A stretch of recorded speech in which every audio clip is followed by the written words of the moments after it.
Okay, I'd like to call the regular City Commission meeting of Tuesday, July 22nd, 2025 to order. And if I could ask all of you to join me in the Pledge of Allegiance. I pledge allegiance to the flag of the United States of America and to the republic for which it stands, one nation, under God, indivisible, with liberty and justice for all. Thank you.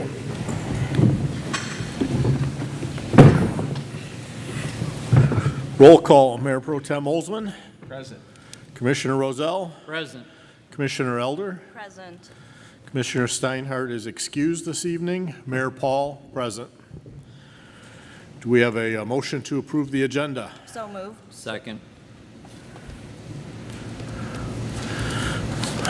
All those in favor? Aye. Opposed? Motion carries. We have a motion to approve the consent agenda. So move. Seconded. All those in favor? Aye. Opposed? Motion carries. We don't have any communications this evening. Elected officials' comments. I don't see any elected officials. So moving on to public participation. This is an opportunity for the public to address the commission for an item that is not on the agenda. Please come forward to the microphone.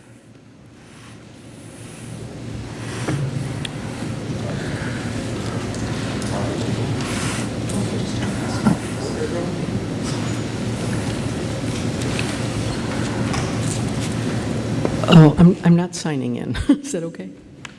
I'm happy to give you my name later, but okay.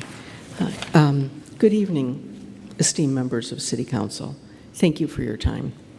As a Huntington resident fortunate to have grown up here, I have some real concerns now regarding controversial issues that affect our safety. Not long ago, I was walking with a friend at night and noticed a van driving too slowly. Kind of gave me the creeps. Soon, I saw a frantic young woman walk by, speaking to her father on her cell phone about a stranger who had been following her for the last half hour. The police were called. Something similar happened to me in my backyard, and that was within the same week. We all know of recent incidences that I don't need to name. And what concerns me now is that Jew hatred has become fashionable. There's an actor named, I hope I'm pronouncing the name properly, Ariel Stichel, and I'm going to quote what he said. "What's frightening is this: in some circles, anti-Semitism isn't recognized as hate, it's framed as justice," end quote. Bigotry against Jews is hate. What scares me is that people don't even know they're bigots. I never dreamt that in the middle of the night, a neighbor would have jars of urine hurled through his living room window, smashing glass, waking his terrified family. Nor did I think that hostage signs, including those of innocent children, would be torn down here, yet we could still post flyers of lost pets. All this frightens me. Community is based on mutual respect. It's not appropriate to deliberately upset neighbors by bringing controversial, inflammatory props to a city meeting, regardless of your viewpoint. I'm 100% for free speech, but completely against any form of intimidation and hate. I'm sorry, I'm nervous.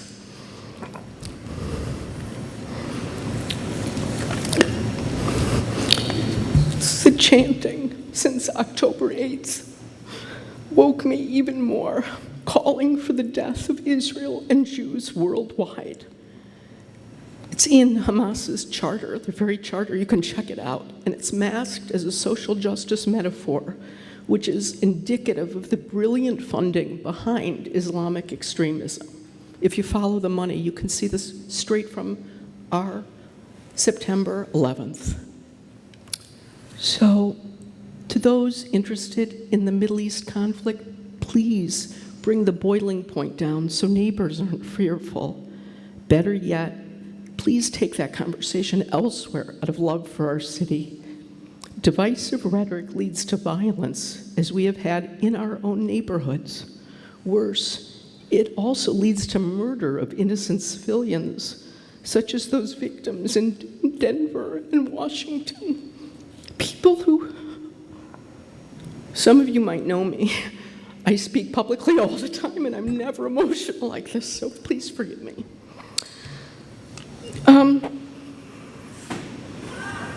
These are innocent people who have nothing, absolutely nothing to do with the government across the world. And I believe that we and you as city council members have a moral obligation to speak up, to watch out for each other, as we all do as a community. And I want to live in a community where I always feel safe. It's a huge privilege to live in this small city. Also, because of this, I believe we need a more robust neighborhood watch, working in concert with our police department. According to the ADL, in the past 5 years, anti-Semitism has risen well over 300%. This is a hate that grows like a wildfire, and if it's not nipped in the bud, it will get stronger. I can promise you that. Please address it now and quench it. Thank you. Thank you.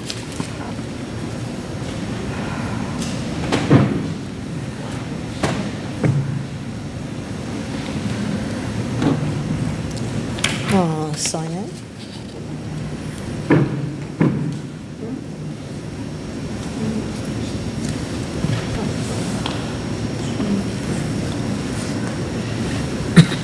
Hi, I just want to let the commission know what a fabulous job the Huntington Woods Police and Public Safety did last week when a young girl fell off her bike in front of my house as a result of the many potholes on my street, and she broke her arm terribly. I mean, it was, I can't even describe it. It was horrendous.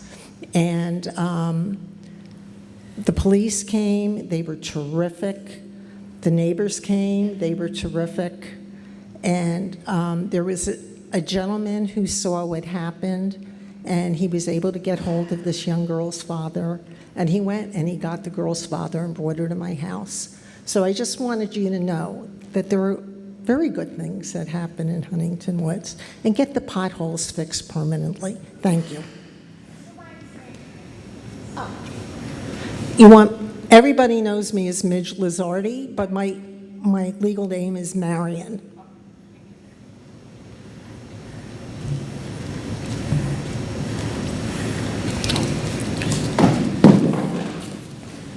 Gail Linden, 25840 Concord. I'm here to talk about two items that aren't on the agenda. This weekend we found out that the block party policy has been changed, unbeknownst to anybody. No publication, no transparency. Somebody all of a sudden applied to have a block party and found that the application, one had a $50 fee when there never had been a fee before, and a petition attached to it that said that the person organizing the block party had to go up and down the block and get 51% of the neighbors on the block that was going to get closed in order to have the party. The petition was, it said that it would be decided by the city manager or the city manager's designee, and that the application, along with the $50, should be sent to public safety. I'm asking, who made this change in policy? Why was it made? Why weren't the residents advised of it? Doesn't Parks and Rec have anything to do with their advisory committee and to talk about it? There's a lot of talk going on right now about room rentals and rates and libraries, and the next subject that I'll talk about is going to be park rentals. But I think that there has to be some transparency, and I think that you have to let the residents know that you're changing things and try to get input from the residents. I really would like to know why it was made and who made the change. The second item that I'm up here to talk about is park rental. It's not something that's right now being discussed. And so I look at that, and I looked at it for comparison. The parks can be rented, and there's no rental fee. There's a donation fee.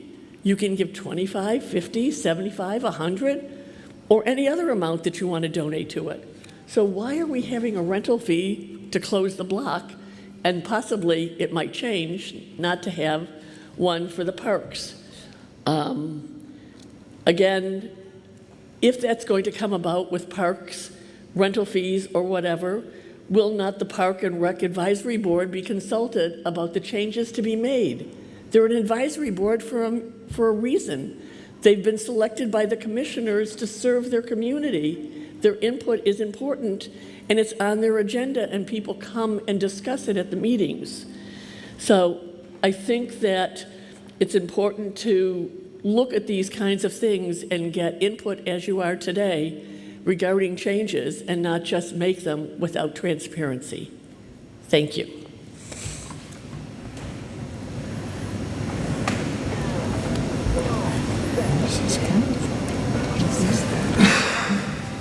It's not coming from me. No. Oh, yes, it is. Hold on.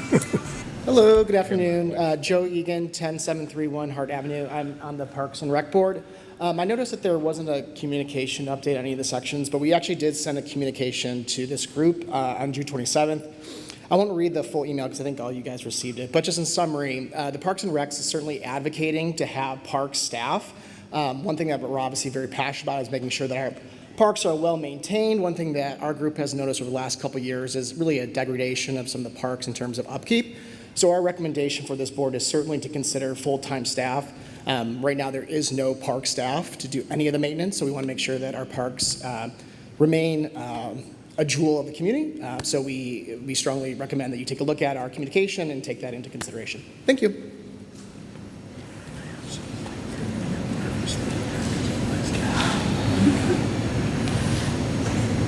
Any other public comment? Seeing none, I'm going to close public participation. Andrew, are you going to comment on the block party situation under your comments, or do you want to address that now? I can address it now. I made those changes for a couple of reasons. One, what's occurring, my officers have been telling me over the last 2 years, a lot of the residents have been using the block parties. In lieu of a block party, they're using them for graduation parties. And this year we recently had a block party on Berkeley, which shouldn't have been approved on Berkeley. Newport, Berkeley, North-South Street should not have the block party. It should be on East-West Street. What occurred is they put a large tent that probably would hold 150, 250 people. And what occurred, because it was a graduation party, it was rented, company had to come out 24 hours later to remove it.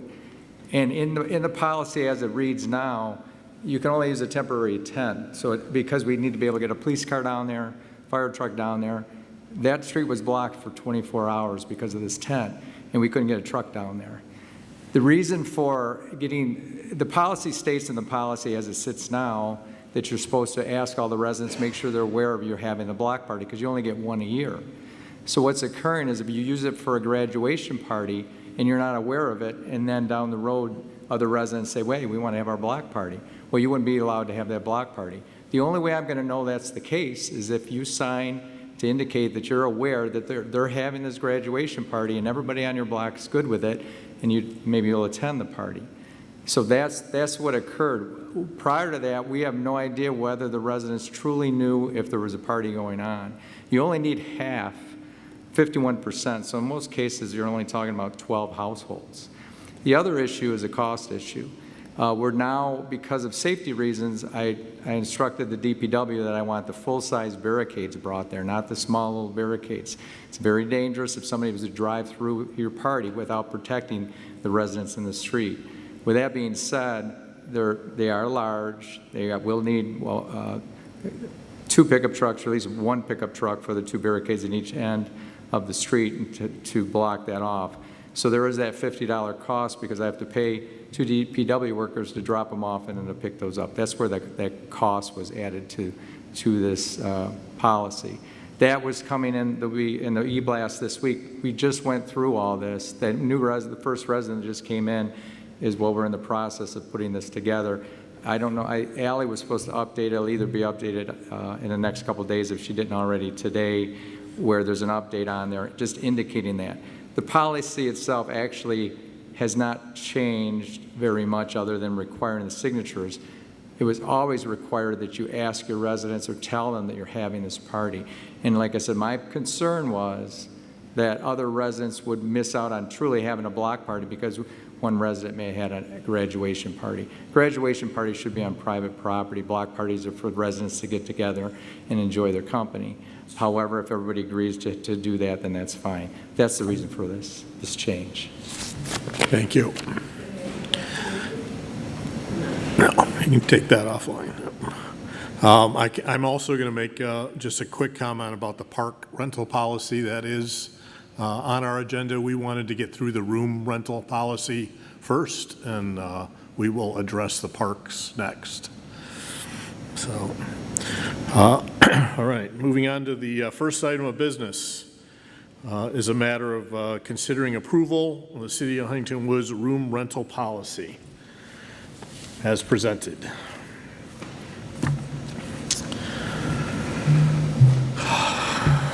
There are no changes from this policy from, well, that's not true. There are a couple minor changes from the policy that we saw a month ago. The senior room was removed. Anything else? We adjusted the renter age to 18, and I believe there were a few typographical corrections. There's also the time frame in which you can. Oh, yes, we bumped up the time frame by, about 4 weeks, and there is the ability now within that. Originally, it was a 5-day minimum period of time before the date of the event to apply. We've now worked in that you can apply, but there's no guarantees that it will be processed within the 5-day period. Okay. Do we have a motion to approve? So moved. Second. First, gotta Okay. get the motion. You have to have a motion on the floor before you can discuss it. So, I mean, now, Robert's Rules of Order, they do get in the way sometimes. I'm going to open it up to public participation. Anyone has a comment, please come forward.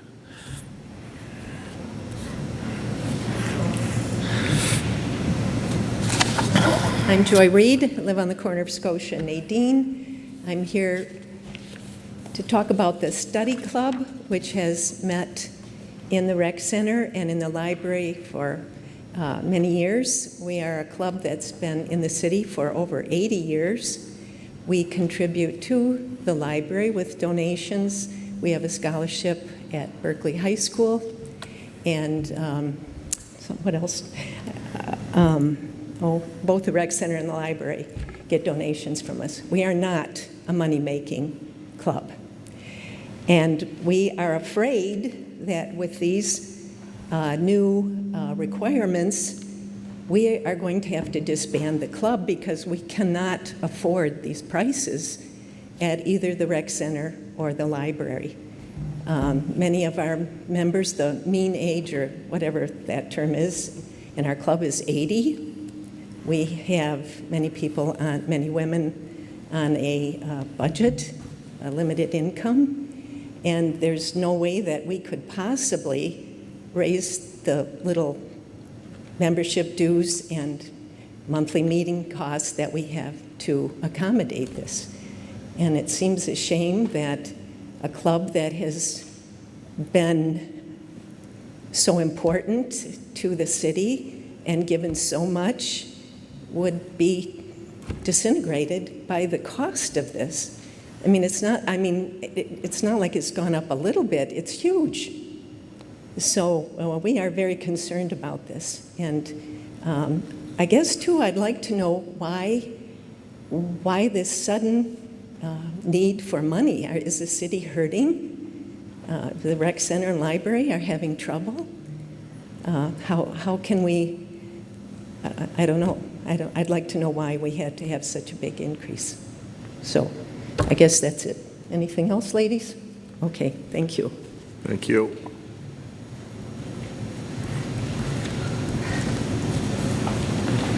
Good evening. If I may read comments by Steve Gold on the policy. He is not able to be here because of an injury. Steve Gold lives on 26764 York Road. In section VE, it is unclear whether a renter or an organization can rent 2 different rooms within the same calendar month. As this section currently reads, it may mean that you can't rent the same room more than once in a month, but might be able to rent 2 different rooms within the same month. In section 5F, the city clerk could de facto privilege one organization's request for a given room on a given night over another organization's by referring one organization's application for comment to another department, but immediately signing the application of the other organization. Applications should be approved in order of submission once the review process, if any, is complete, not in order of approval. I'm not at all saying she would do this, but the ability to game the system in this way should not be allowed within the procedure. If I may also make some comments on my behalf, my name is Suhair Ghanam. I live on 13366 Victoria. This is only suggestions, like for improving what is existing now, and maybe this is a suggestion for the future to making an interactive booking calendar available online so residents can check rooms availability before submitting reservation requests. Currently, we have to check with the front desks. This can be frustrating, especially for our younger residents who want to see a responsive city in operation. This is, of course, in addition to making the reservation and paying the fees options also available online. My second suggestion is, making because of what mentioned before, like many of the civic organization and nonprofit groups that exist in the neighborhood that don't make money, they just do events and there are costs associated with these events, making that there is an option for collecting donations or charging some fee to the attendees. And this is not existing in the policy as it is stated right now. Also making 2-tier, maybe this is possibly another suggestion, making 2-tier classes of fees, one minimal fees or even free for groups that are nonprofit or for education use, while the other is for business or private events. There could be 2 different charges.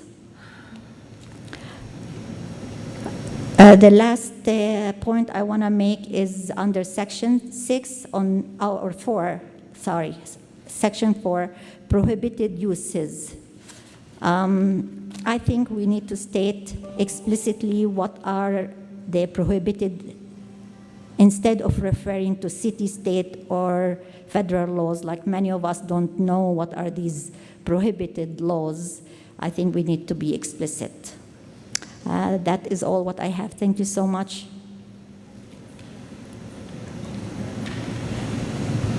Thank you.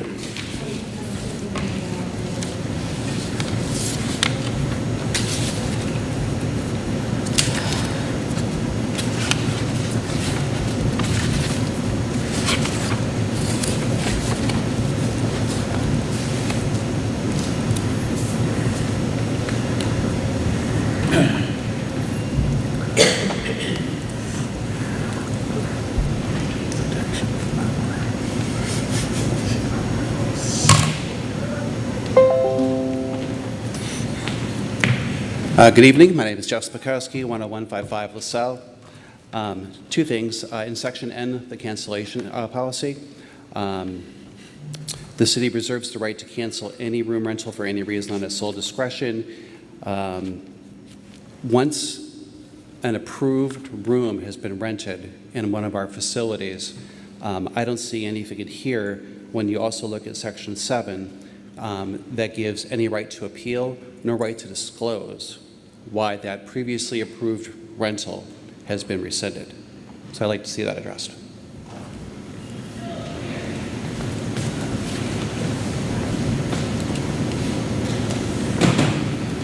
Hello, it's me again, Midge Lizardi. I am also a member of the Huntington Woods Study Club, and while I'm not 80, the median age of our membership is 80. We've been a vital part of this community since 1941, and I think it's very important to recognize that community needs to be inclusive. And I don't feel that this new policy is particularly one that is community friendly. And I would really like you to reconsider, because I think as a retired public librarian, when we wrote policies, we did it based on behaviors, okay? And I'm not sure that this policy is based on preventing or discouraging behaviors, but instead is pointed to other concerns.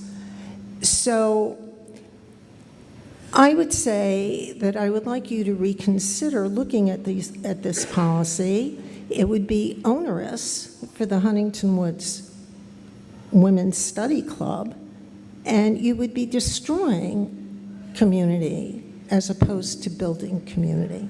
Thank you very much.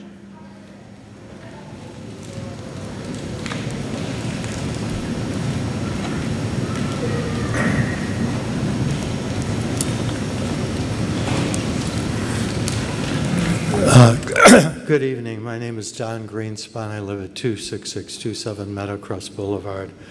I would like to emphasize what Jeff just said. I think it's really important. It's my main objection of this policy. It seems to me that there is an inconsistency between number N, cancellation, where it says the city reserves the right to cancel any room rental for any reason in its sole discretion. There's no due process. And then you have in number 7, disputes and appeals. If a rental application is denied, then you do have due process, which I think is good. I think that is well written. What I would suggest is that you add a sentence to the disputes and appeals, and it would read, if a room rental is denied or canceled, the reasons for the cancellation or denial will be provided by the city clerk in writing. Then you have consistency. You have due process if a room is canceled or if an application is rejected. I see no reason why there should be a difference. And so I would submit that I would suggest that N, cancellation, the second sentence be deleted, which says the city reserves the right to cancel any room rental for any reason in its sole discretion. That's inconsistent with the due process that you have later on, and I think it should read, if the city cancels any room rental, section Roman numeral 7 shall apply. Then you will have consistency. Another minor point would be in terms of the renting, allowing the frequency of rental, number E. I think it's fine to say that a room may be rented no more than one time per calendar month, but I think it's an overgeneralization. And I would suggest to say no room may generally be rented by the same renter on or on behalf of the same organization more than one time per calendar month unless the room is available. So if the room is available, why shouldn't an individual or an organization be allowed to rent it more than once if it's available? They shouldn't have priority. If they've done it once, then somebody else should have priority. But I think it's an overgeneralization. The final thing is, I'd like to give you a compliment on number one, purpose and objective. I think that this does relieve what the controversy was originally. The controversy was that there was a group that was trying to prohibit rental of rooms based on content. This specifically says it shouldn't be based on content, and I think your attorney has done a good job putting that in. And the other thing that it says, it should facilitate the gathering and expression of speech. So my final thought is this is a very good statement of purpose and objective, and I would like to see that followed. The spirit of that followed in actuality in the future. So thank you very much.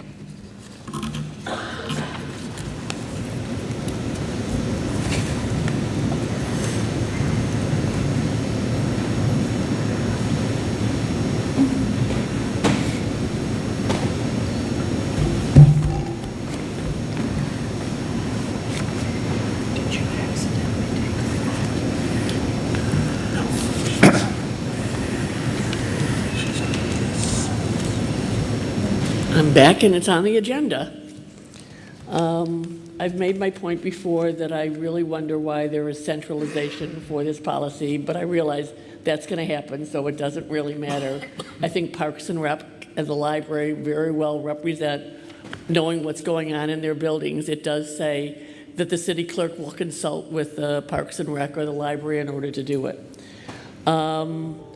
Number 5 on page 1, application and availability and submission form. I guess that somebody can't turn it in, and I understand that. I just want to make that point clear. They can't turn a handwritten application into the Parks and Rec or into the library to be forwarded to Heidi as city clerk, but it does not mention that you have a Dropbox and you should be able to submit a hard copy application into the Dropbox. I suggest that you add that under 5B.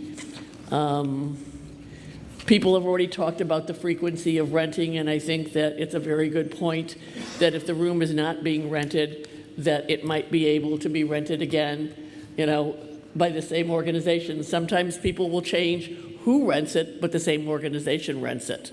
It's if you're trying to limit the person. Page 4, number N, on cancellation, which was stated before.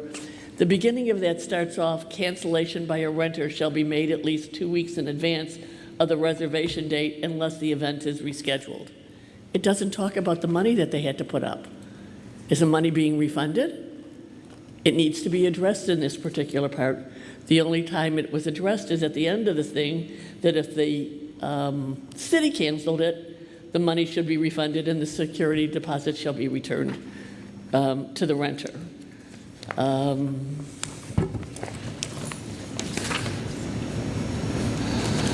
Room capacities, F.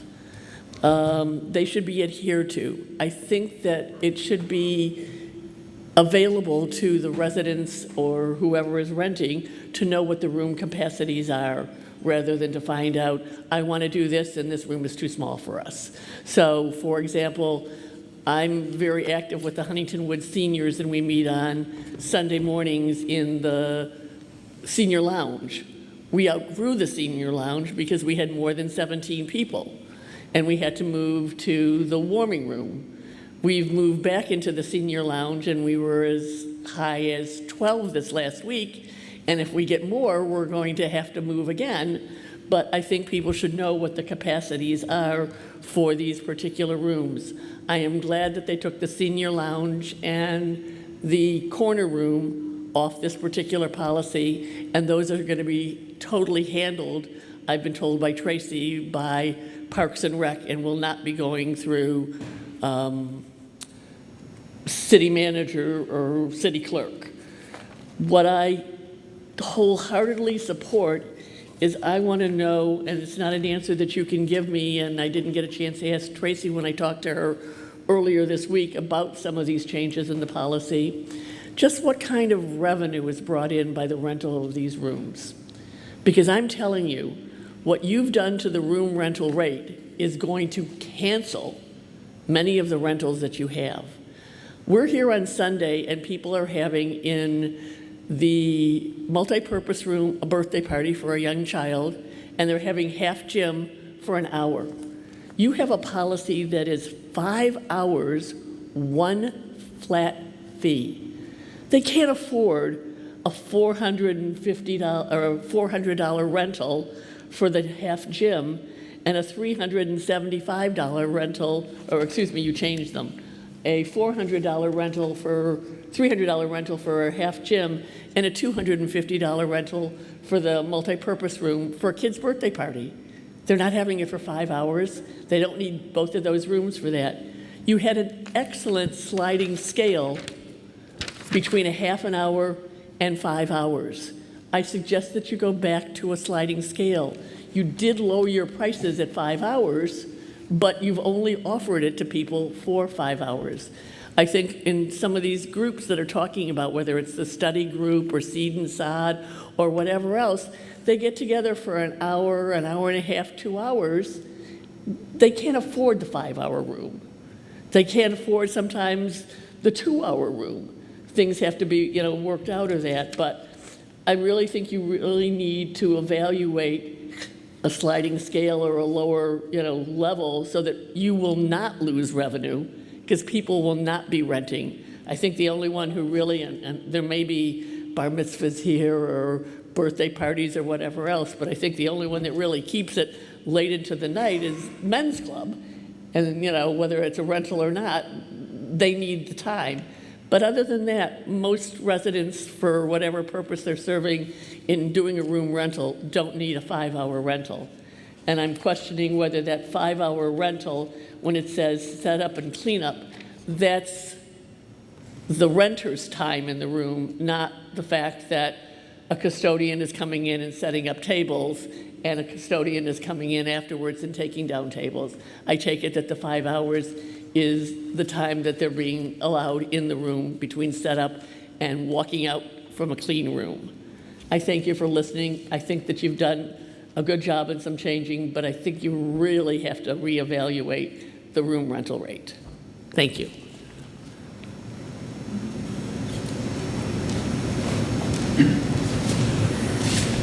I just want to briefly second what I've heard.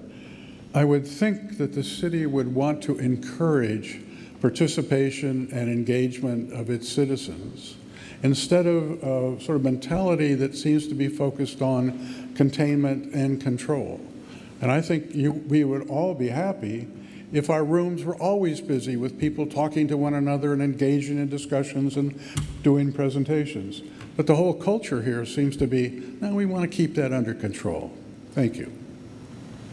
Oh, by the way, are you going to ever come back to us about the stormwater management issue? Be nice to know. Sir, could you repeat yourself? I couldn't hear you. Could you repeat your last sentence? I couldn't hear you. Oh, sorry. Hal Stack, 13108 Talbot Avenue. She wanted to know your last sentence, what you said. She didn't hear it. Oh, simply that we have it seems to have been driven by a culture of containment and control, limiting rather than expanding. For the last thing you mentioned, you said, well, we ever Okay. Please address the commission. Thank you. Hi, my name is Lori Lisi. I now live at a different address. I'm at 13110 Hart. I had to write it down. I'm here as a city resident and also as a member of a group that sometimes needs to rent rooms here in Huntington Woods. as I listened to all this, I mean, I wanted a policy and a uniform policy, and I thank you for all the hard work you've done. But boy, this is a hard thing to do, because some people have some really legitimate, I mean, I feel especially sensitive to the issues of the groups who are pretty much all Huntington Woods people that are community groups that have been doing this for years, and the fact that they are used to having rooms available, I don't know, for free or at very low cost.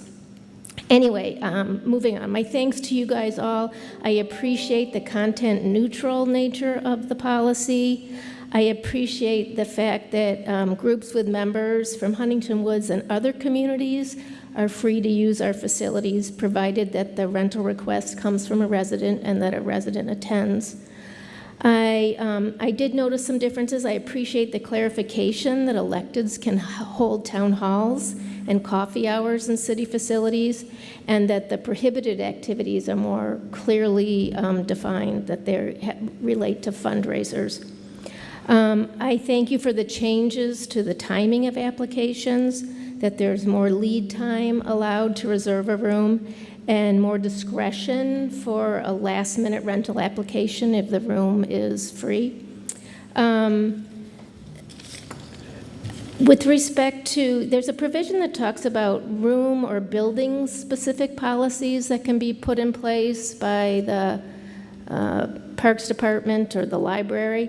And I understand that you need some discretion, but part of what you guys were trying to do was to create a uniform policy, and it seems to kind of go against that if you're going to allow different policies for different rooms or different buildings.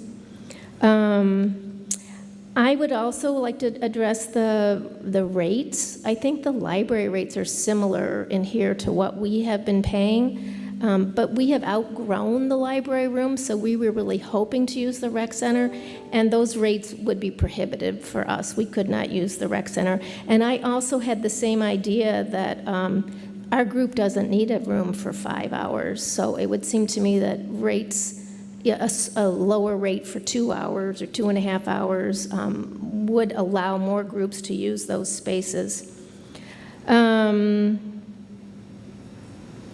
And I also agree if a room is free that somebody wants to come in more than once a month, that should be something available to them. I understand it might be hard if you give it to them and then somebody comes in within that framework for renting, I don't know what it was, 5 days, and you've already given it to this other group for a second meeting.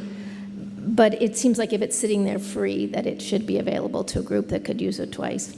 Anyway, I just want to, in summary, just say thank you very much. I know this is hard, and we're still here telling you what we don't like about it. So there is a lot that is to be liked about it. So thank you.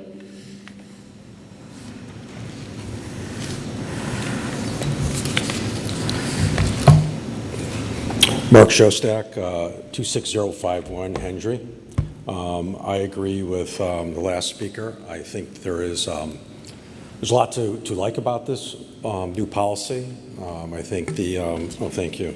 The single point of entry is important. I think a uniform policy is the right approach, and having all the community buildings being ministered under one policy is really a good approach. I think I've addressed the commission before on what I think is a very important part that's missing from this new policy. And it's the ability for private residents to rent out the facility for their particular group, or maybe they're bringing a speaker in, or they're having some type of event. And then the ability for that resident, that private resident, to go ahead and advertise the event on social media. And I think we've all learned when things get posted on social media, they get reposted. And then becomes a situation where people from all over the Detroit area are then being invited into Huntington Woods for a particular event. And then I think what's happening at that point is you're converting somebody's personal event that's morphing into a citywide political event, okay, for a particular cause. And there's some unintended consequences of things that are being advertised on social media. And I think back in May, I think I spoke to this group about after the September 29th, 2024 kite event that they had in Bergen Park, there was several people that got on social media. I think I shared with you folks the posts that were made that talked about how they were in Huntington Woods and they had an event, a kite for Gaza, for Gazans, and how they scared the Jews. And what I also mentioned to you was that there was a video that was posted, okay? And I was emailed Andrew earlier because I want to show the video on the TV that you have in the city council offices, but obviously that's under construction right now. So what I'd like to do is, I have my iPad here, okay? I'd like to show you the video, okay? Maybe I can come up to your table and you guys can crowd around and you can see the video. And I think that after you see the video, I think you'll find the video that was made, and it was taken down shortly after they put it up. Very, very troubling and very concerning. So at this point, I'd like to come up and show you the video. Is that appropriate? Show it to everybody. I don't know if you can do that without showing it to everybody. No, I'm just saying, it's a public meeting, and without, to show everybody what we're looking at, that's, I'm not saying no, I don't have the authority to say no, I'm just saying that that's the problem with what you're doing, but Well, if I could. the mayor's the mayor. Matt, what are you thinking here? Is there a way to put it on a laptop? I can show it, and then I can turn it around and show it to everybody else. I don't have no problem with that. How many minutes? It's like 15, 20 seconds. The whole thing is within 3 minutes? No, it's just a couple seconds, about 5 or 10 seconds video. I'm happy to show you. Mr. Mayor, I would defer to our city attorney on the proper I process. have no problem with the video being shown so long as it's within the 3-minute comment period. I mean, in terms of everybody being able to see it, are you able to provide a thumb drive or a link or something so we could enter it into the public record? I sent the link to the video and email to all of you before the meeting. I was hoping again to show it, on the video screen at the city offices. But we'll just take, the video's like 10 seconds. 10 or 15 seconds. Yeah, I have no problem with it being shown to the commission. We add that to the official record? Yeah. Is what you're saying? Exactly, yeah. And if the commission would like him to replay it for the public, I mean, maybe that's the only other compromise we could come up with absent better technology here. well, everybody has to see it, and it has to be part of the official record. There's no question about it. Yes. And if he says he sent the link, then the link has been sent to us, and the link can be just made part of the record, that's all. So that's my view. Go ahead. Okay, so I don't know, I'm going to tap on it right here. Are you done, sir? So what did we do today? We just left the Huntington Woods Burton Park Kites for Gaza event, and we scared the Jews. So what did we do today? We just left the Huntington Woods Burton Park Kites for Gaza event, and we scared the Jews. So what did we do today? We just left the... Okay. I heard it. Okay, I heard it. Yep. You got it. I'll have to keep repeating it. So what did we do today? We just left the Huntington Woods Burton Park Kites for Gaza event, and we scared the Jews. So what did we do today? We just left the Okay. Kites I for think Gaza. everyone's heard it. So,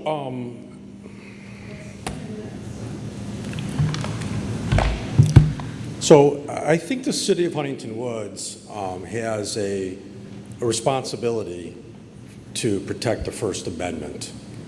And I think that's what your policy did. I think that, in fact, I think some people have commented on that already, that it protected the First Amendment. But also, the city of Huntington Woods has to protect the safety and welfare of its members. And these are mutually exclusive concepts. And I see no reason why this policy cannot have in place that if somebody wants to rent out, a citizen wants to rent out a city property, I don't see any reason for them to be able to advertise this on social media. If they want to invite people, they can send out an email, or they can send out a phone call, or send out letters and invite people to their event.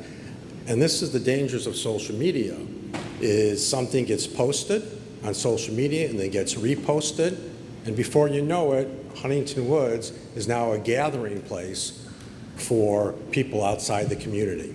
And I don't think that's the intended purpose of the Huntington Woods property rental policy. So I'd like you guys to govern yourself accordingly and rethink the policy to include restrictions against posting on social media. Thank you.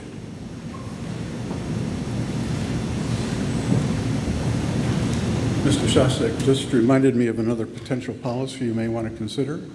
I would ban all individuals and organizations who have deliberately misled the commission, the police, and the citizens about this issue. Thank you.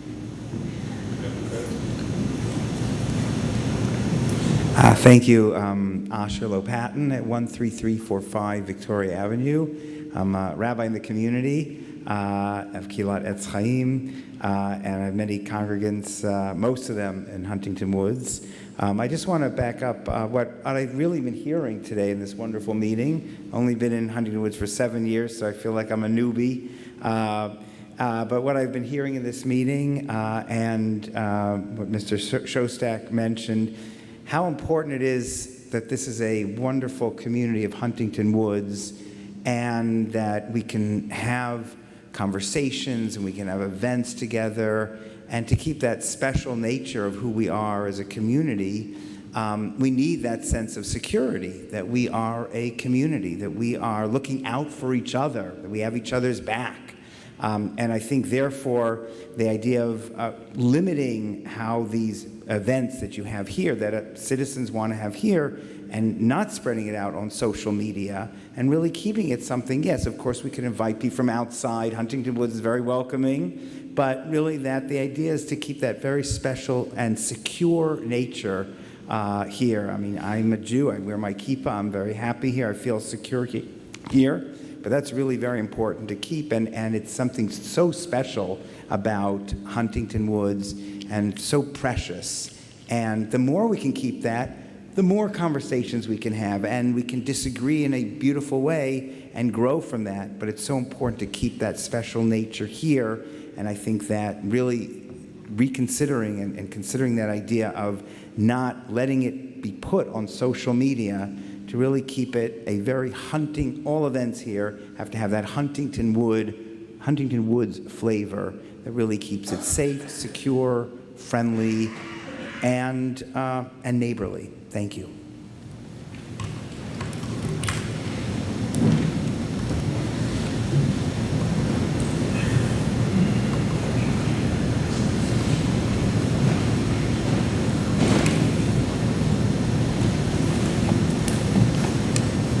My name is Linda Ashley. I'm chairman of the Huntington Woods Peace Group. I just would like to say in response of what has been done here tonight in terms of the video and so forth, that we have been in existence in Huntington Woods for more than 21 years. We've always advertised, and we have posted on social media, and we have never, ever had a threatening incident.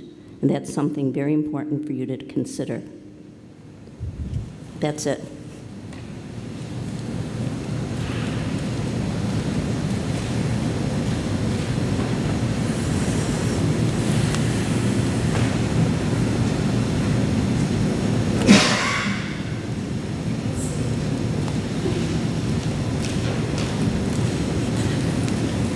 Hi, my name is Mary Maslin Cooper. I live at 13122 Talbot. I lived in Huntington Woods for over 42 years. I have run the campaign to build this rec center. I ran the campaign to override the Headley Amendment. I ran the campaign to keep our human rights ordinance on the books. I ran the campaign to get the money funded for the Rackham's defense. I want to tell you that your policy about prohibitive uses on political campaigns or events that are getting money, we would not have had this rec center. We wouldn't have had the Headley override. The human rights ordinance, we collected $15,000 in this building, but we wouldn't be able to do that with this policy. It's wrong. I am urging you, please do not vote on this today. Do not allow this policy to go through. It is ill-conceived, and it doesn't have enough information in it to make the residents feel safe that we are providing transparency to our community. There are things that are missing in this thing. For example, when you talk about the prohibitive uses, the library used to have prohibitive uses for religious services, not for informational religious events, but religious services. You've wiped that out, so the rec center and the library can now become a church, a temple, a synagogue, a mosque. You haven't allowed the separation of church and state to happen in this policy. It really, that kind of bothers me quite a bit. In Section 5A, a lot of people have talked about Section 5A, but one of the things that you have allowed is for other departments to be consulted about whether or not a room can be rented. But you haven't determined who in those departments will provide that consulting. You haven't identified which departments would be consulted. And if you had somebody, let's say, that the chief of police gets a couple of concerns about people objecting to a meeting, can the rec center go to the chief of police and ask the chief of police, what do you think? How would you consult with us? And he says, end it. This policy will absolutely allow that to happen. It's wrong. It's wrong-minded. It's not detailed enough, and it doesn't provide the transparency our community needs. In 5B, we have a list of people that can take out that are identified that can rent rooms in Huntington Woods. And then we say, but we're going to want to know your organization needs and names. We want to know what those organizations are. Not what you're going to be doing in the room, but who's going to be doing it. Take a person's name, and that's all. If you have an organizational name, aren't you allowing you're opening up the idea of bias? And I would totally have one or the other, but not both. Not both, unless the city is willing to go back to think about city-approved organizations like the study group, like the men's club, like the babysitting co-ops. You have completely obliterated the opportunity for these communities to operate the way they need to operate. Can the men's club really make a decision on when they're going to have their auction in 12 weeks? I don't think so. And I think that you need to consider that this policy does not provide the detail that we absolutely need to have. The other thing that concerns me is that there is a risk of bias over content. And I will say that our community is welcoming, because I ran the human rights organization when we ran that campaign, but I have also seen disturbing things happen in the last couple years, like the book club that is at the library every month, once a month on Monday. And last year, in 2024, the book club had to move their discussion group from the library to a Zoom meeting because they were discussing a 100-year war on Palestine. They were too afraid, and the library director had many discussions with that group about what they could do, and they had to move it to a Zoom meeting. Because of a book discussion? This is not Huntington Woods. We've also had a problem just very recently when the Peace Group had an informational meeting on Trump's attack on health and healthcare services system, and Dr. El-Said was going to be one of the speakers because he was the director of health and services for Wayne County, and also because he was a professor in health services. But he's running as a Michigan governor, and all of a sudden, he's not supposed to be talking in Huntington Woods. What is that all about? I don't understand. We have a backlash on that. It's wrong. And with regard to social media, if I had not been able to use social media to run those campaigns, we wouldn't have won. We use social media to gather money. We use social media to create our meetings and have people show up. And if suddenly we have to prohibit that, where is the point of having a meeting if you can't advertise about it? What's the point of having something that's going to benefit our community and we can't talk about it because somebody might do something? Freedom of speech requires courage. And if we don't protect our freedom of speech, we are going to be going down that slippery slope of book banning, book burning, and honestly, I'm Jewish too. And every year, the first probably 10 years that I lived here, on Hitler's birthday, they were dropping leaflets on the rabbi's house in the front of the woods every year. It's scary, but we have to be courageous, and we have to make sure that we are doing what our community wants, and we want to be courageous. We want to be protecting of our own, but not to the detriment of others. We aren't a community that doesn't stick together, and I really, really believe that this policy is not transparent enough for us to be able to protect our rights.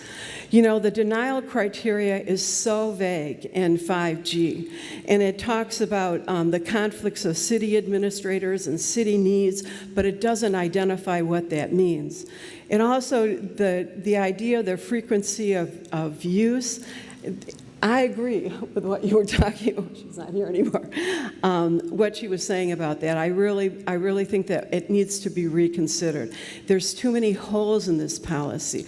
One of the things that I think is really kind of a problem is that the directors of the library and the Parks and Rec have not given their policies, have not given their changes for maybe the teen room or the kids' room in the basement.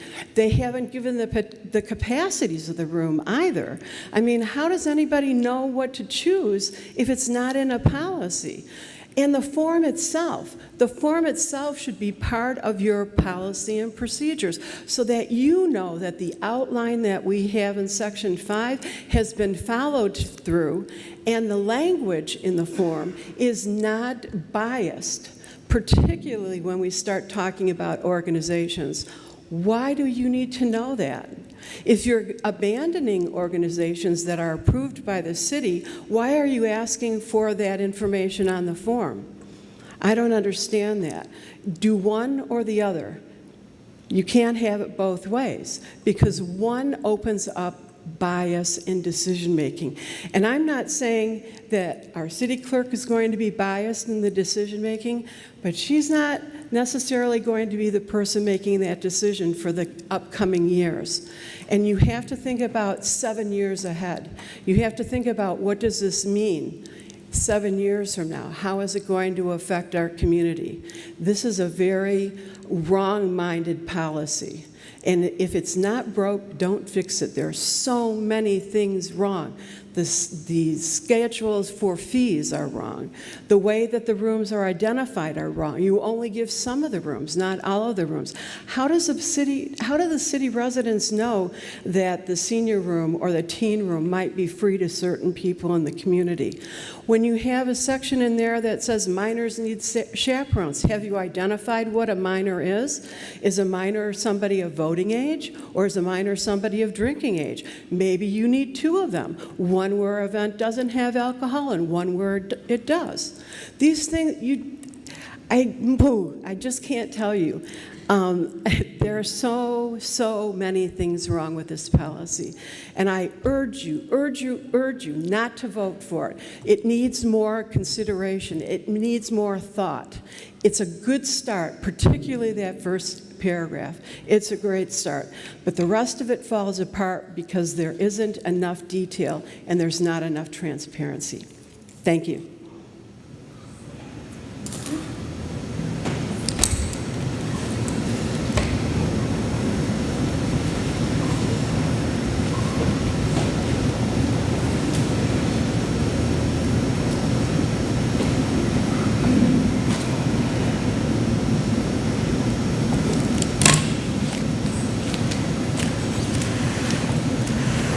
Any other comments? All right, I'm going to close public participation. Comments or questions from the commission? Mr. Mayor, since the policy and fees are two different items on the agenda, and we're talking about the policy now, I'm going to limit my comments to just the policy portion. I look at the cancellation portion. We talked about this last meeting where it gives the city the right to cancel a room reservation in its sole discretion. That was really discussed, and I don't have a problem modifying that section slightly to either make this clear or provide an avenue for appeal. But it's really in instances where we've talked about half the city loses power. And we've had to use this facility here as a warming center for folks to come, charge their phones. Folks have spent the night here, overnight, slept here because their house was too cold. I wouldn't want to tell people, sorry, you're going to have to remain freezing. You can't come in this building because the South Oakland Democratic Club has it reserved and they're having a meeting for 3 hours, so you're out of luck. So I don't envision that cancellation as a sort of backdoor way of canceling out events. I view it as if there's an issue of public health or safety where we need the use of this facility that we didn't plan for, this power outage, we didn't plan for a disaster, a large-scale fire, something like that. We need the ability to take the facility back under our control. So we can specify that more in that section or allow someone to appeal and explain why they should have the room over people freezing in their homes, and then someone can make a decision on which is more important. But either way, we can add clarity to that section. The other thing I would say is that the section about prohibited uses, I mean, state law has changed, and we're mirroring state law. And state law has now made it clear that these facilities cannot be used to raise money for or against a ballot proposal, whether it's a city proposal or not, for or against any type of political action committee. So the statute has evolved, and all we're doing is recognizing that in this policy, saying that we are not going to violate state law and we're not going to allow uses that violate state law. So it's not anything that we're pushing here. It's been pushed down upon us from Lansing. So those types of things just aren't allowed anymore. Last thing I would say is that this policy will be subject to change. I mean, we've talked, this started out as some massive document that we have whittled down to something much more manageable. I talked to a resident over the weekend and I said, I don't like it. A lot of the residents don't like it. I think that means we have the right policy when nobody likes it. When everyone says, I can live with it, but it's not my ideal, I think that means we're getting pretty close, right? And so this policy will be subject to change. If we don't like something in it a month or two down the road, there's nothing that prohibits us from putting it right back on the agenda and modifying it.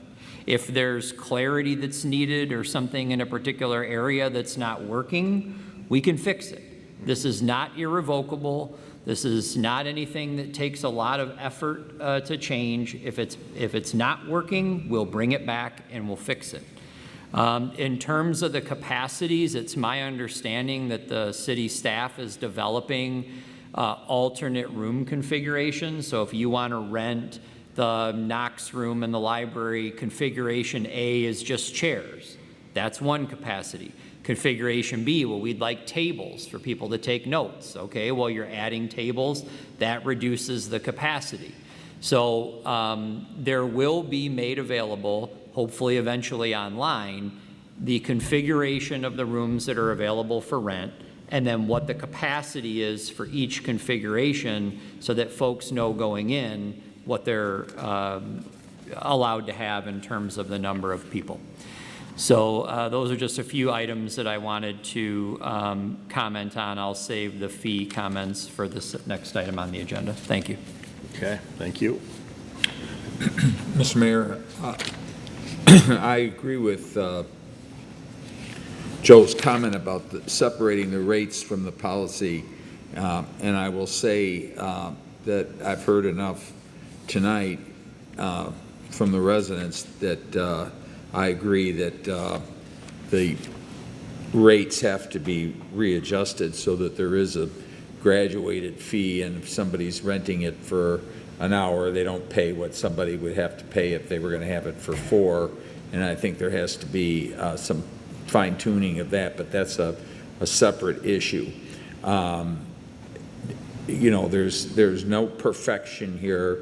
We have been, I have been on the city commission 16 years, and I don't think there has been a single issue that has occupied more time and conversation than this has.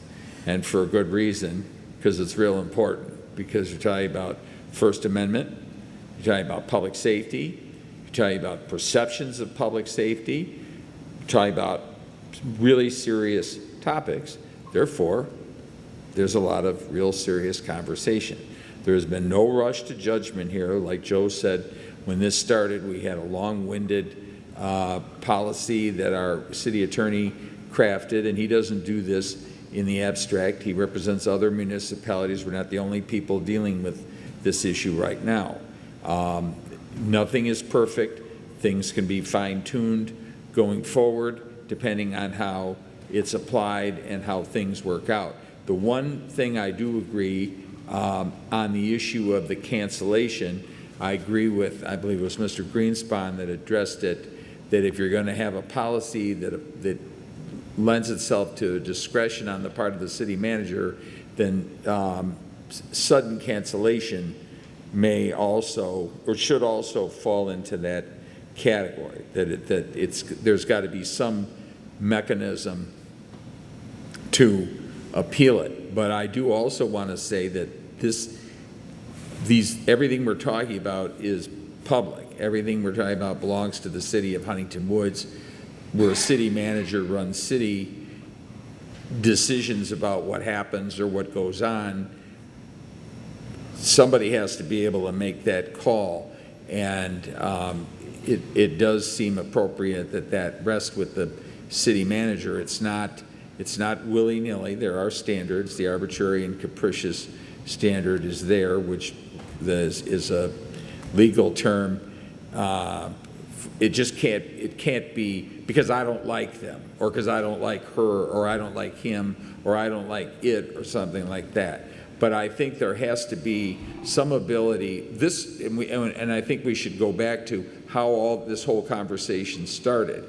It started because there was a concern voiced by one group about public safety, about fear for their safety, fear for what could happen in the event that certain types of events occurred here.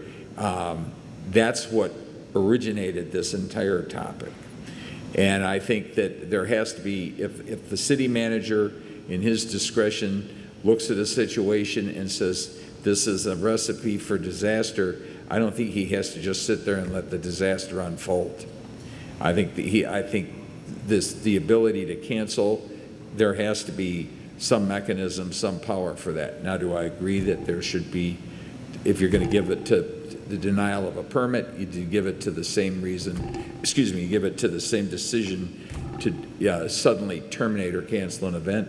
I think that that's reasonable. But, you know, the old expression, you can't let perfect stand in the way of the good. I think every person that's been here tonight and has been to every meeting has given very good faith, well thought out commentary, and we just need to consider it and improve it as we go forward. But there's no reason not to pass it and move forward. Like I said, I'm separating the room rate issue out because based on everything that I've heard tonight, I would support changes to that, and so that we're not putting anybody out of, that's not our intention by any stretch. Thank you. Well, Mr. Mayor, first of all, thank you again to the public for showing up tonight and taking the time to continue to share your feedback. As you know, this is a multiple iterative process. And I too had some concerns about the fee schedule, and I'll save my comments for the next item. I wanted to point out one thing I think I heard a couple times, that provision on the repeated renter. If it is available, I do agree that if the room is available, that there should be some exception to being able to rent it if nobody else. Maybe you put them on a wait list. So I do agree with that. And then, you know, I just, very high level, I think most of you, and we've talked about it, understand where and why we are developing this policy.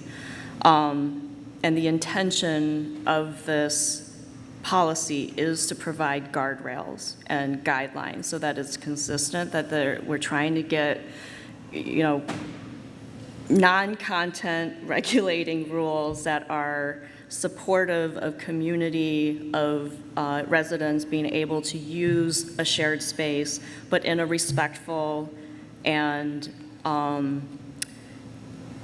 regulated, no surprises kind of way. And so I know I've heard from people about concerns about capacity or events getting too large. Well, for example, this policy does say it has to adhere to the capacities that are, you know, set for each room. And if it becomes over capacity, for example, then there are consequences to that, right? And the renter is also responsible when they're renting this space to adhere to those rules. Now, those things weren't in place before. So we've tried to be intentional. We have heard from the Parks and Rec Board, we've heard from the Anti-Racism Board and the Library Board. Now, again, this is, you know, not a monarchy, right? We're one of many voices in the community, and we're trying our best to strike the right balance to achieve an inclusive space that people can use logically and practically. So right now, my biggest concern is about the fee schedule, but, you know, based on the feedback we have gotten over the last few meetings, I am quite comfortable with where we are today, also knowing that we can make tweaks to the policy in the future if issues arise, or if we feel like as a community this isn't working or something needs to be changed. This is a living, breathing document. We did not one of us sat here and wrote this whole thing out. We all wrote it together. All of the markups and all the markups that I've submitted to the city attorney have come from you all, from listening to you, from the emails, from the boards that have written and talked to us about this. So this is our first attempt.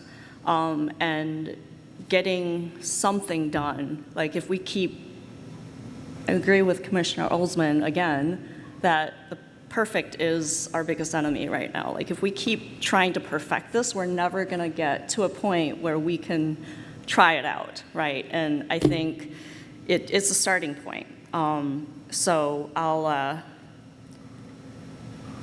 with the exception of that frequency issue, I'm comfortable with moving forward tonight.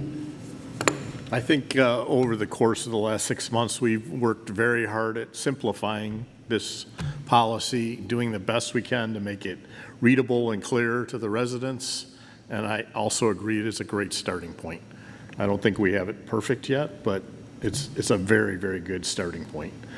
As far as the frequency issue or the time frame that somebody needs, we have an exception in here that the city manager can make. So someone can book a room further in advance if they have a good reason and the city manager agrees with it. I think the frequency would fall under that same policy. He can make that exception. If a person needs to rent a room twice in the same month and has a reasonable reason, our city manager can allow that. So I think we're okay with that. Mr. Mayor, I agree with your comments and Commissioner Elder and Commissioner Olsman's comments as well. I also want to point out that it's not lost on me, and I'm sure the rest of my colleagues here, that the number one priority for each of us here, whether you look at state law and the Home Rule City Act or you look at our charter, is to protect public health, safety, and welfare. And that's going to happen regardless of this policy. When we had the drag queen story time at the library, it was a very controversial time. There were a lot of security measures that we put into place to ensure that despite folks coming into the community from all around the state, from the South, from all over this country, the events were held in a safe manner, and we upheld our obligation to protect the citizens of this community. That will continue. I can assure you of that. We all take that charge very seriously, and we will ensure that that happens. The other comment that I want to make is I agree with Commissioner Elder on the renting, but if there's an exception in there for the city manager that would allow them to make that case, or the men's club, if they know when their event is far enough in advance and they can make the case to the city manager to make the reservation outside of the window. If we feel that section gives us the wiggle room we need and our attorney's comfortable with that, then I'm fine. If not, then I think we should look at possibly modifying it this evening. So I would defer to our attorney on that, on what he thinks, if that city manager exception is enough to cover both Commissioner Elder's comments. And I think by the city manager exception, you're referring to the denial appeal, right? Is that what that would be? Correct. Yeah, so, I mean, absolutely. I mean, that would be the vehicle for overriding the frequency issue if an application were to be denied on that basis. Mr. Mayor, just one area that I want to just touch on for a second. Both Rabbi Lopatin and Mr. Shostak raised it, and that's the issue of telling people they cannot advertise an event on social media. In today's world, you could argue that it's the way that most people or many people get news and information. It would be, in my judgment, the equivalent of telling somebody, you can have your event, but don't call anybody and don't tell anybody, because if you tell them, they might tell somebody else who might tell somebody else who might tell somebody you don't like about the event you're having. And I don't see how a policy like that could ever survive a First Amendment challenge. I just don't. Do I understand the reasoning? 100%. Everything gets blamed on social media. Everything that's wrong gets blamed on social media. And that vile trash that Mark put up here and showed us, there isn't any person in this room that would say that that was acceptable, but social media, and it's all over. It's everything. It's in, out, up, down. So I just don't see any way at all you could have a policy that would say that and expect that for 1 second it would survive a challenge. Thank you. Any other comments? All those in favor? Aye. Opposed? Motion carries.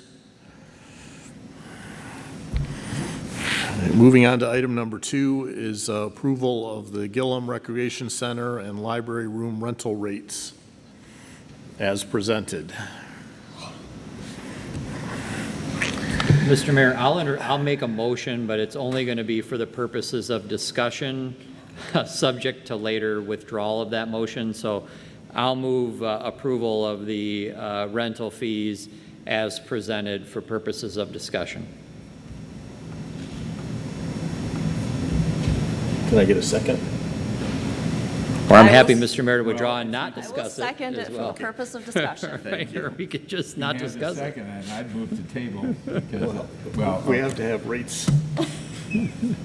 How can you rent rooms without rates? but I think we heard enough So tonight. let's explain, why do we have the room rental rates that we have? Let's start with that. Basically, the reason for I think the biggest concern is the increase in regards to going from renting it hourly to like from 2 hours to 5 hours like over here. The issue, and which is fine if we go back to the other way they were doing it, but the issue is my intention was to try to bring in a lot of college students to help as a part-timers in a cheaper way to do the setups. The problem is whether you rent the room for 2 hours or 5 hours, I still have to have 2 people in there setting up tables and chairs. So it's the setup and the tear down. If you were to rent, like for instance, we're still renting the gym hourly for basketball because there's no setup. So the costs obviously are a lot cheaper. There's no setup. I don't have to pay overtime or pay employees to come in to set up and tear down tables and chairs and clean up and things like that. So that was the reason for not doing the hourly. Like if you have an event and you want to have a birthday party, whether it's 2 hours or 5 hours, it costs the city the same amount of money to pay for the employees to do these setups and call them in. That was the reason for the change. Now, if we went back to the other way, that obviously there's just that extra cost for the employees for the labor. And that's where the additional costs came in. The library fees were just increased cost of living wise in regards to a smaller increase. There wasn't as large as the gym or the rec center for that reason. And that's where those costs came from. And also there hasn't been an increase in those costs over several years. Yeah, I don't even know the last time they were increased. So that was the reason for that high cost from a 2-hour rental to a 5-hour rental. Mr. Mayor, can I answer that question? Yeah. So do you know, so the Knox room at the library has a $30 fee. Do we know what the prior fee was for that same room? Yeah, go ahead. $10 an hour, so for the next room. So if we rented the room for 2 hours, then it was $20. Okay. But if we had the gallery room, and the gallery room was $20 an hour, that's the two, and it's just. Okay. It's similar. So this has 3 hours at $30, so it's the same basic $10, but you can't, now the $30, that represents our actual cost. We're not generating a profit off of this. That's the actual cost to have someone set up the tables, take down, or are we actually still losing money on this as well? You're not covering the cost. Okay. No, but it helps, right? Okay. But that's why I thought a way to do this possibly would be to hire part-time, maybe college students, to be able to call them in, or even high school students. The big problem is the setup. You need 2 people to move tables. Chairs aren't, but we just don't have the staff. And then you have to call them in, and then they'll have to come in the next day. That was the reason for that. Now, if it's a setup, if somebody came and said, well, we need no setup, You know, like some of the rooms they can go in, there's tables, like, that's why there's no cost to senior room and stuff like that. Tables are in there, they go in there, sit in there, there's no cost to that. The costs come around because of the employees that we need to do all this work. Hold on, just we'll get there. Okay. And our policy also basically is that rooms are only rented one time per day, whether it's for an hour or 5 hours. And that was why the approach was taken at looking at what are our costs for setting up a room and cleaning it up or closing it down. So I appreciate that first clarification. The second clarification would be there is somewhat of a considerable difference between a library room rental and the Parks and Rec room rental. So like the multi-purpose room or the warming room versus the Knox room or the gallery. Do you know why there's such a large difference? I worked off the existing fee schedule. So Deb, being a librarian and working in other communities, we took that existing schedule and tweaked it. Same thing with here. So those obviously that was a schedule that's been here for years. They are smaller rooms. As I said, it comes down to still how much cleanup, how much the setup, what's involved, and that's where we try to configure what would be a fair cost. Now, that could still be tweaked if it appears obviously that some, like the cost to the one group would be extremely high, and maybe there's a way, or we could look at to try to get that cost a little lower. And I know there was a comment earlier about the Parks and Recreation Fund, and is there some type of issue? I mean, the issue is an $800,000 issue where it runs into a deficit, and the general fund has to subsidize the Parks and Rec Fund to the tune of nearly $1 million a year. So, I mean, I don't want to price people out of using these rooms at all, but I do want everyone to recognize there's a near $1 million subsidy of general fund money that could be going to police and fire and all these other things that is diverted here to make up for the deficit of this operation. So that is a reality that we face every budget cycle that we go through as a commission to evaluate how much are we going to subsidize this operation. Thank you, Mr. Mayor. Yeah, Mr. Mayor, I think on that point, it's not, I appreciate the city manager looking at this issue from a cost coverage perspective, because this is across the board and looking at it in other parts of the Parks and Rec organization and the programs that we run. So it's consistent with what we are trying to do to cover our costs. We should be at least breaking even.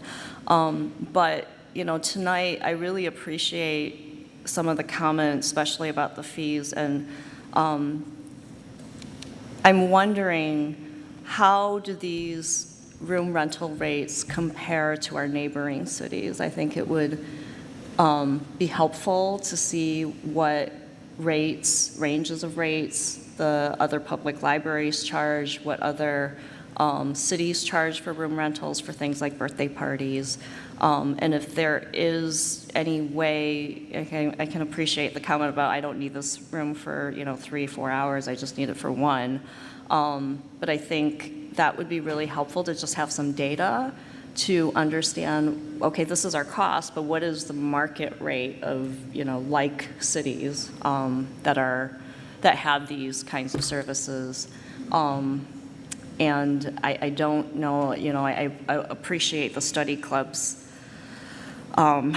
history and sharing their concerns about potential financial hardships on your group. And I don't know that there's a solution that I can think of at this moment, but I think it would just be helpful to understand where the market's at, and then maybe also finding out what are other cities, if they are doing, do they have a solution to renters that have hardships or financial hardships or are low income, or what are they doing? And maybe the Michigan Municipal League might have some information on that too.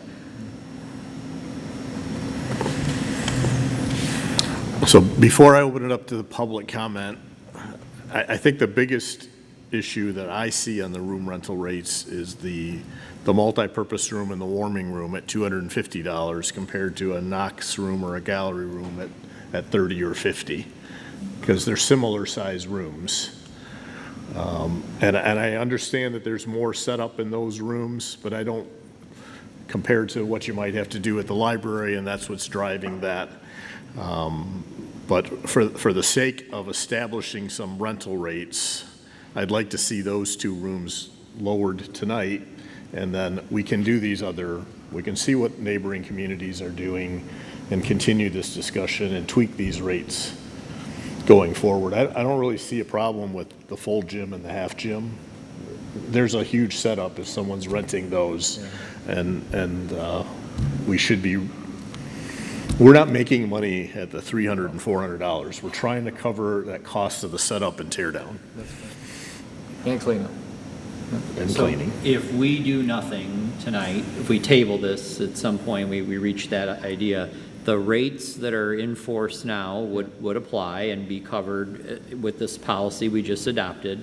And then at some subsequent meeting, we can revisit them with, what's proposed with any revisions. And get the data that my colleague has asked for, et cetera. I mean, does that seem logical? It does. All right. Let's open it to public discussion and before we table anything. So if there's any public comment on room rental rates. Hi, Commissioners. Ron Yolis. And forgive me, I'm a little hard of hearing, so Joe, have a question for you, and Michelle have a question for you, because I didn't hear everything. I believe when we've talked in the past, our taxes, our property taxes, are at least double what the taxes are in Birmingham. So we're sort of helping the other communities in Oakland County with our large level of taxes.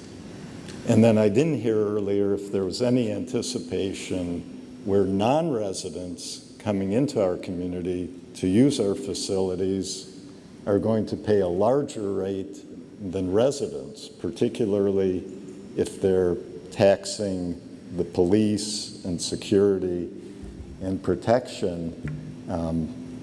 So I'd love to hear about that, because I know we try to appreciate the facilities that our taxes provide. I know when I bring my sister and brother-in-law to use the pool, they pay a rental. I pay a rental fee for them to come. So, and my wife Laura and I, when we talk about it, and she's been here forever, her family's been here 40 years, we try to understand and appreciate paying these taxes to use this lovely community with our neighbors.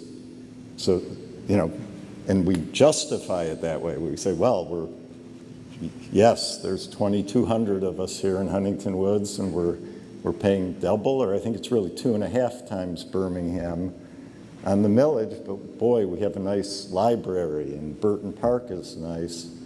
So that's how I don't know when you all go home how you feel about the taxes you pay and the facilities, but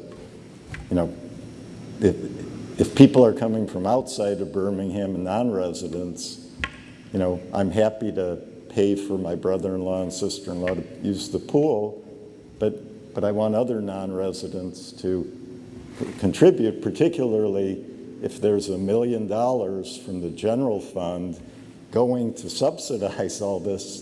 So we're not talking about my mother-in-law playing bridge with her friends from Borgman and Talbot. I mean, this is, I don't want to swear, but this is serious stuff. So again, I missed some of it, but I'd love to hear the insights. I will add to your comment that this current policy does not allow room rental for non-residents. That's part of the policy. More about attendance, if it's 3 residents and 11 non-residents. Okay. Hi, Jackie. I'm not going to give my last name. I live on Humber Street. Regarding the room rates and the policy, I think part of the original discussion was that as a resident, if I were to use this space, and I have used this space before for my son when he was younger for a birthday party, I pay X rate. There's other groups that come in here that are not paying any rates. So I think that's where part of it got brought up.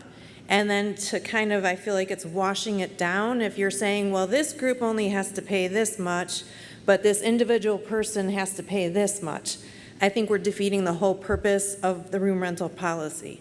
That's my take on it. As the managers pointed out, these rates have not increased in years, and the library rates are nominal. I mean, $20, $30, we're gonna not have a fee because it's $20 or $30. That just seems a little silly to me to not go forward with having the rates. And I think we need to keep that in consideration, that that's part of the issue here as well. That who gets recognized as a group, who doesn't get recognized as a group, why I, as a taxpayer, have to pay a fee and somebody who's recognized as a group does not. So that's my only point, and I appreciate it. Thank you. And I do also want to say, I really appreciate all the time that all of you have put into this and all of the consideration, and mostly for the safety, welfare, and well-being of this community, because it's very important to all of us. Thank you. I also appreciate, and having been here this evening, I know this must just be monumental for you all to try and figure this out and the level of detail and so forth. Now, the study club meets during the day. We're not causing overtime for anybody. It's the custodians who are here that set up. We clean up the room and they take care of the chairs and tables. It seems like there should be some consideration for those kind of We're not having a big party in here that's a big mess and setting up for 100. Well, we are setting up for 50 people at our meetings. And we're very conscious of doing a good job of cleaning up the mess, just the tables and chairs. We're not able to do that right now. So I don't know. I just, this is such a wonderful organization. I know it's important that we include the seniors as part of this community. And really, I don't know if we can survive. And that would be a shame. So, thank you.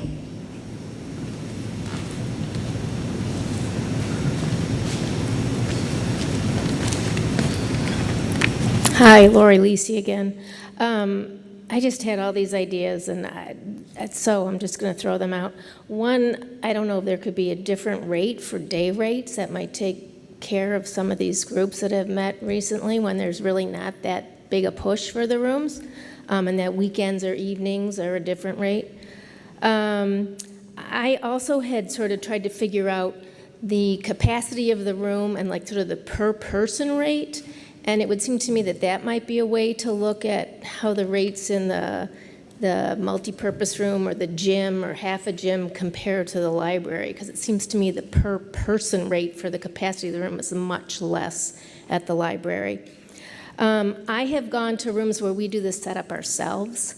That may not be something the city wants to do. Maybe there are liability issues or breakage issues, but sometimes we have gotten a cheaper rate because we're willing to set up the room and we're willing to break down the room. So we put the chairs away. The other thing I thought of is, because you were talking about the setup and how expensive that is, I didn't know if there was a way to break the fees down into the actual usage of the room per hour and then have a standard setup fee that is added on. So, the room is, $10 an hour, but there's a $30 setup fee or whatever. And then I have been with a group that rents in other cities, and I don't have the prices in my mind at this moment, but I think Huntington Woods, especially the rec center, is the most expensive room we've never been able to rent here, in part because of the cost. And we have cities that let us rent for free, so it's very varied. I know that Berkeley maybe is cheaper, but it's really hard to get their rooms because they don't have a lot of rooms. So I do think that's a good idea to see what other cities have done. And lastly, the idea of charging based on what the residency of who's attending seems to me to be really unworkable. That just, I mean, we don't even know necessarily who's coming, and then we would figure it out afterwards, and that would require having some sense of, keeping a list of where people came from. So for a meeting, I don't think that sounds like a workable solution. Thank you.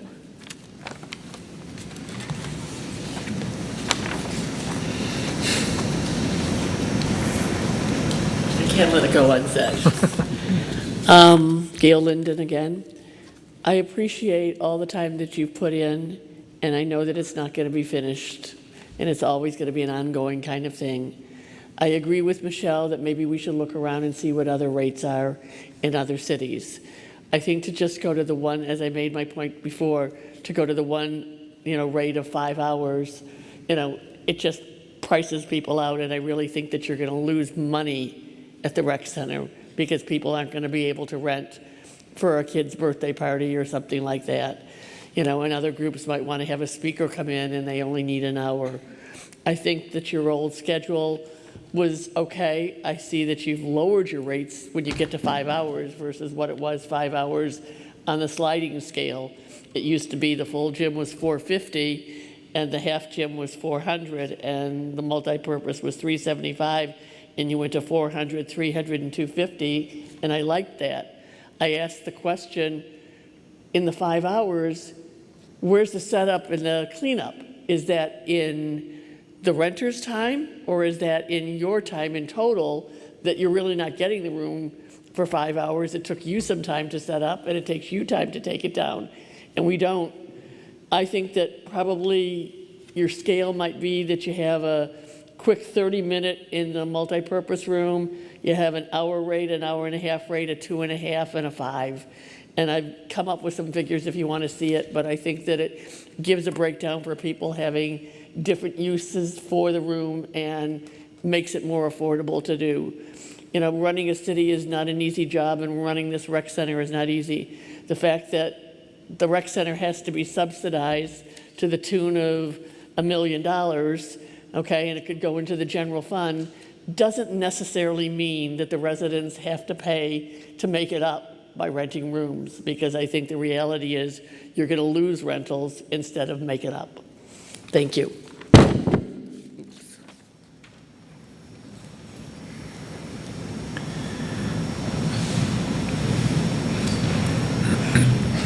I just went on the website for both Troy and here's Troy right now. Their room rental policies are $30 or $60 for certain rooms. On the weekends, they're $150. There's security deposits are required. So I would encourage you to go look at what the other neighboring communities are doing as a little bit of a benchmark. I think Berkeley also they charge for rental rooms, and so maybe that's a way for you guys to benchmark yourselves. Thank you.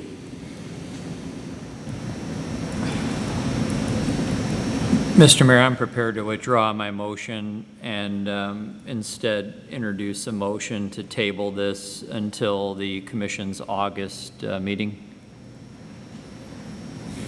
I can second. Do you second that? Yep, I will second that. Yep. Okay. All those in favor? Aye. Opposed? Okay, motion has been, the topic has been tabled till the August commission meeting. Item number 3 is a matter of considering receiving and filing the MERS annual actuarial valuation report for the year ending December 31st, 2024. Ethan? This is a routine matter that comes before the commission every July. In late June or so, we each year receive the actual evaluation for the pension from MERS for our defined benefit plan as of December 31, 2024. This year we got a whopping 1% increase in our funding level to 73%, and that's because of our extra investment in the pension plan. The actuarial rate of return was lower than the actual market rate due to asset smoothing, and it's kind of you feel almost like you're swimming upstream when it comes to this, but 73% is still very good, and it puts the city in sound financial footing for its pension funding. It will add that in future budget years, due to capital requirements, we'll probably not be making extra contributions, just the annual required ones, but we don't anticipate our funding levels to change a whole lot. Mr. Mayor, I'll move we receive and file the MERS Annual Actual Valuation Report for the period ending December 31st, 2024. Second. Any public comment? Seeing none, any comments or questions from the commission? All those in favor? Aye. Opposed? Motion carries. Item number 4 is considering approval of the renewal of the interlocal agreement for shared services between the City of Berkeley and the City of Huntington Woods. This is in regards to our lockup services, our animal control services, our DPS use of the range, and as well as dispatch. Get everything covered? Yes, animal control, dispatch, lockup, the range. Okay. Mr. Mayor, so moved. Second. Any public comment? Seeing none, comments or questions from the commission? Just a comment, Mr. Mayor. This is an example of governments who know how to work together with each other and come up with rates, unlike how we were treated by the county. Berkeley actually presented us with, what was the rate increase? Zero. Oh, not 120% like the county tried to push on us? Wow. So I want to just, we years back had looked at, possibly not maintaining this relationship and looking elsewhere. I'm glad that we stuck with Berkeley on this. And again, this is saving our community money, and we're able to partner up. We tried to do that with the county, and it kind of blew up in our face. So I'm really proud of our next door neighbors, and also want to commend our city manager for his excellent negotiating skills at 0% increase. So if we only would have had you in that seat when we were dealing with the county, we might have done okay. Thank you, Mr. Mayor.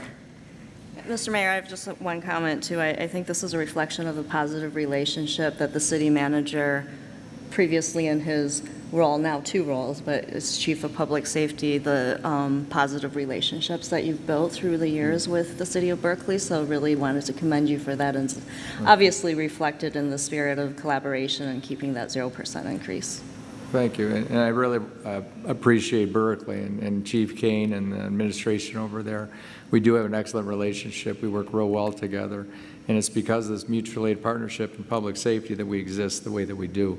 I'm sure you've seen anytime there's a working fire here, you may wonder, how do we take care of an incident like that when we only have 3 officers on the road? At every fire we go to, you'll have 30 officers, because Oak Park, Berkeley, and Beverly Hills will be here immediately. But especially Berkeley, the relationship we have there is outstanding, and they're top shelf individuals there and officers there, and Chief Kane's doing an excellent job at that department. I appreciate all that he does for them and for us and their administration. Okay. All those in favor? Aye. Aye. Opposed? Motion carries. And item number 5 is approving the consolidation of the voting precincts. We have 4 precincts currently, and we're proposing reducing that to 3 precincts, with precinct number 1 located at the Huntington Woods Lutheran Church, precinct 2 at the Gillum Recreation Center, and precinct 3 located at Burton Elementary School. This is due to state law changing that allowed us to have more voters in each individual precinct, and our clerk has felt that this is doable because of the number of voters in Huntington Woods that are voting early or absentee voting, and compared to the number of people that are going to the poll on Election Day. Mr. Mayor, I would support the consolidation of the precincts. I will second it. Did I miss anything? And explain that.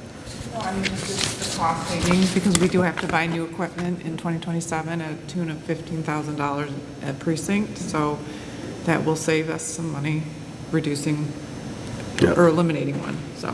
Good point. Thank you. Yeah. I just want to ask a clarifying question. When will the new voter ID cards get mailed out to everybody? Will it be in effect for this upcoming November municipal election?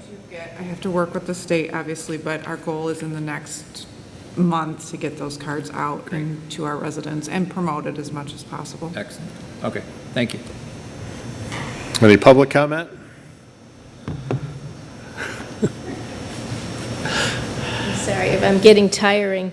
I actually just have questions. I'm a precinct delegate, and so my question is this splitting any precincts, or is it combining two existing precincts? Or like, you know, if say you're in one, is it 1 and 2 together, or is it 1 and half of 2?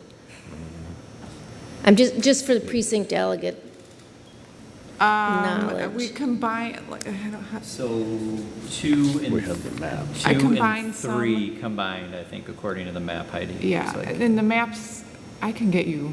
Okay, and there'll be a map on the website? Yeah, but I can email you. Okay, that would be I'll great. email you the before and after. Okay, thank you, because I need to let other precinct delegates know what precinct they're in now. Yep. Okay, thank you. Okay. Comments or questions from the commission? Yeah, Mr. Mayor, I want to say that in the past, Heidi, you and your team have done a phenomenal job about changes, like we've gone through this before, right? And so I really hope and assume that you'll be doing the same type of public communications as you did. Yeah, fantastic job. Keep it up. Thank you. Communication officer, so she's excited to do this, so. That's great. Okay. All those in favor? Aye. Opposed? Motion carries. City manager's report. I think the first thing I wanted to bring up, almost all the residents by now should have received a letter from Verigy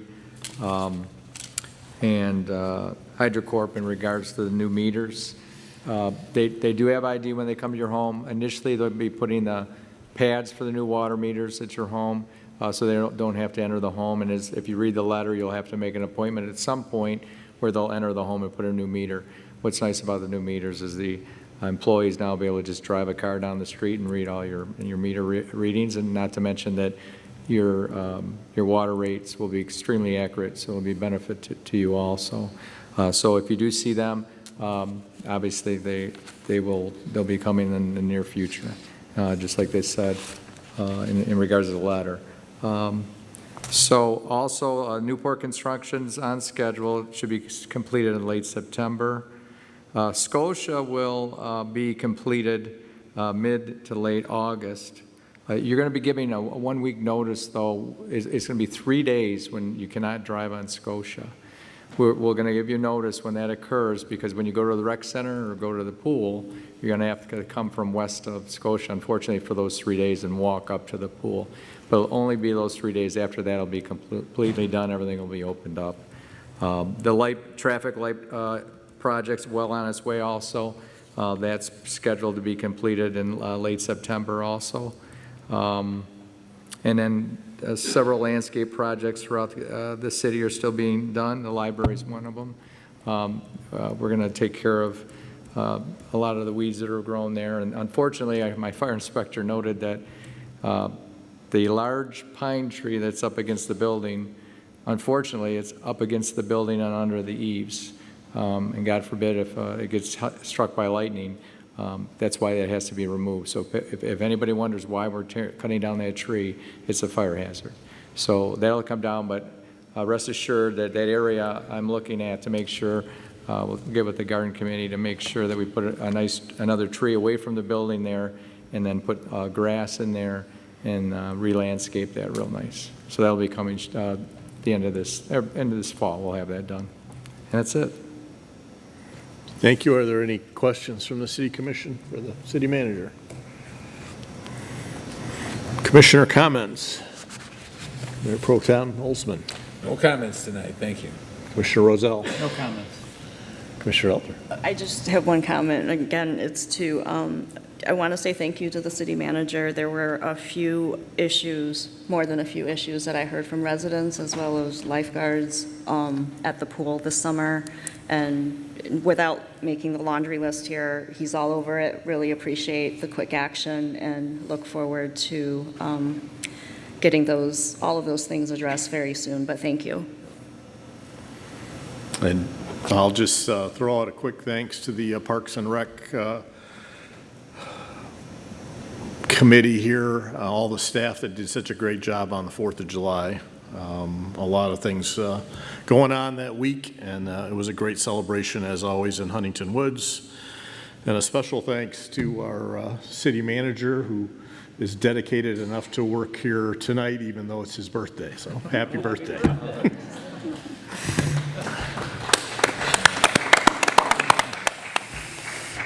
With that, do we have a motion to adjourn? So moved. Seconded.